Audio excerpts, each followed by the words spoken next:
We have the equation 3x plus 2y equals 12. And I want you to graph it. I could use the x and the y-intercept method. How do you find where it crosses the x-axis? We ought to think about this. On the x-axis, the x-intercept, your point does not go up or down. The y is going to be 0. To find the x-intercept, your y will be 0. Well, let's just quickly do that.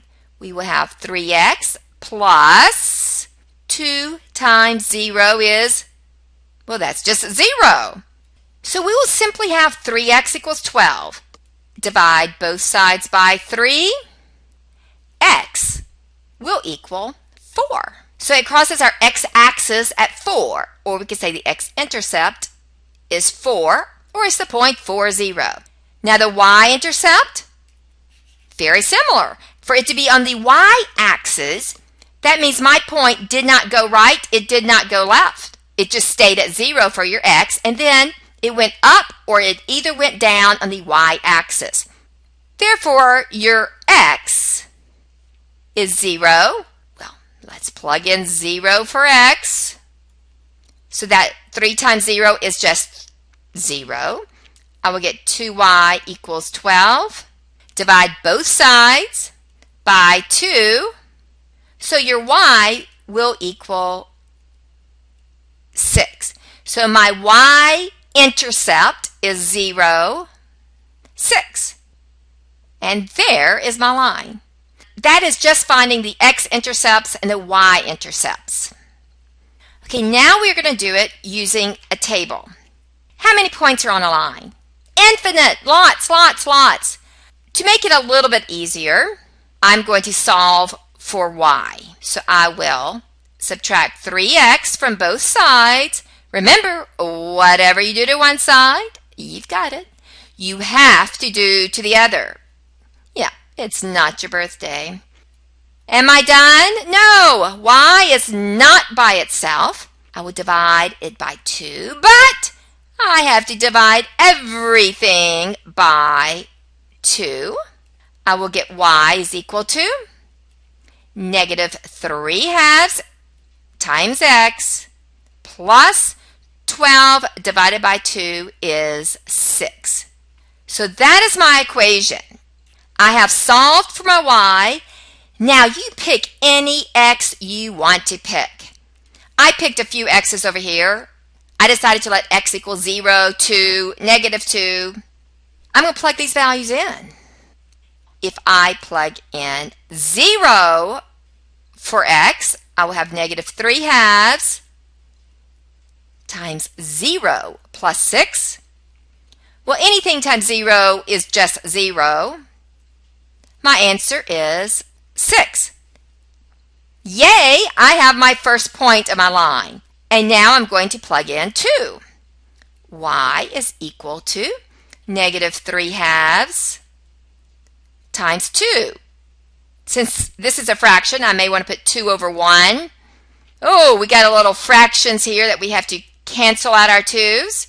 Y will equal negative 3 plus 6, which is just 3. So when I plugged in 2 for x, my y was 3. Let's keep going. Now I have decided to use negative 2. Where did that negative 2 come from? Nowhere. I can pick anything I want to for x. So I have negative 3 halves times negative 2 is what I'm plugging in this time. Well, be careful here. You do have a negative times a negative. That will be a positive. And the 2's cancel out. I will have a positive 3 plus 6. And 3 plus 6 will be 9. Keep going. I'm going to choose to plug in 4. Y is equal to negative 3 halves times 4. I'm going to cancel out. This 2 will go into 2 one time and 2 will go into 4 two times. So negative 3 times 2, that would be negative 6 plus 6, which is 0. Do you notice that I have picked even numbers? Because I know I'm going to be multiplying this times a fraction that has 2 in the denominator, and I'm trying to make it cancel out. I I want it to look pretty. Remember, you should work smarter, not harder. Very quickly, if I plugged in -4, I would get 12. And then this last one, I picked an odd number. So if I have -3/2 times 1 plus 6, look, I'm going to have to deal with fractions. -3/2 times 1 is just -3/2. I have to get a common, you see how much harder this is? I have to get a common denominator. That will have to be over 2. 6 is the same thing as 12 over 2. So that'd be 9 over 2, which is 4.5. I like mixed numbers since I'm graphing this. It would be 9/2, which is 4.5. Well, let's graph these. Now here's the first graph I did. So we're just going to quickly sort of run through these. 0, 6, there it is. 2, 3, go right 2, go up 3, there it is. -2, 9, go left 2, and go up, 9, there it is. 4, 0, go right 4, 0, you don't go up or down. -4, positive 12, oh, it's way up here. Can't even see it.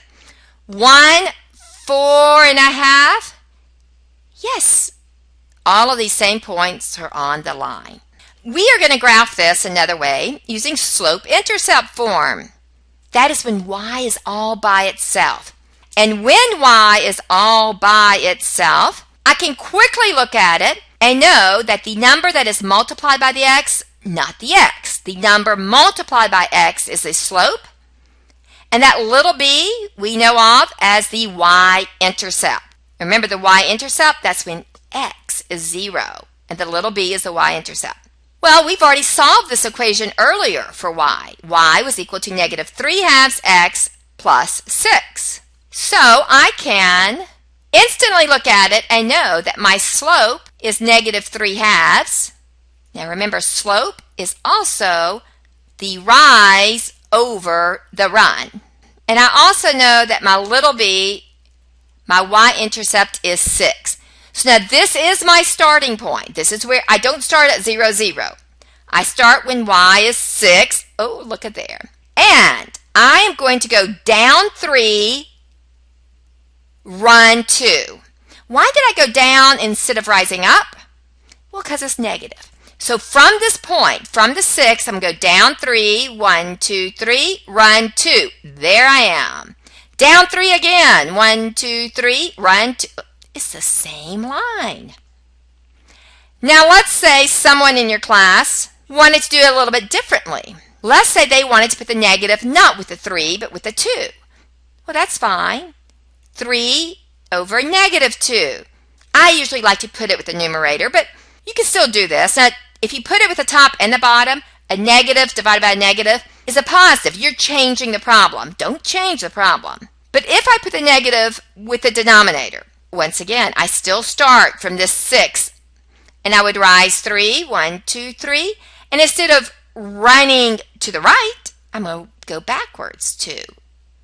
And it's still the same line. Okay, so I'm also going to do a video on using the graphing calculator to graph equations of lines. Good luck on your graphing.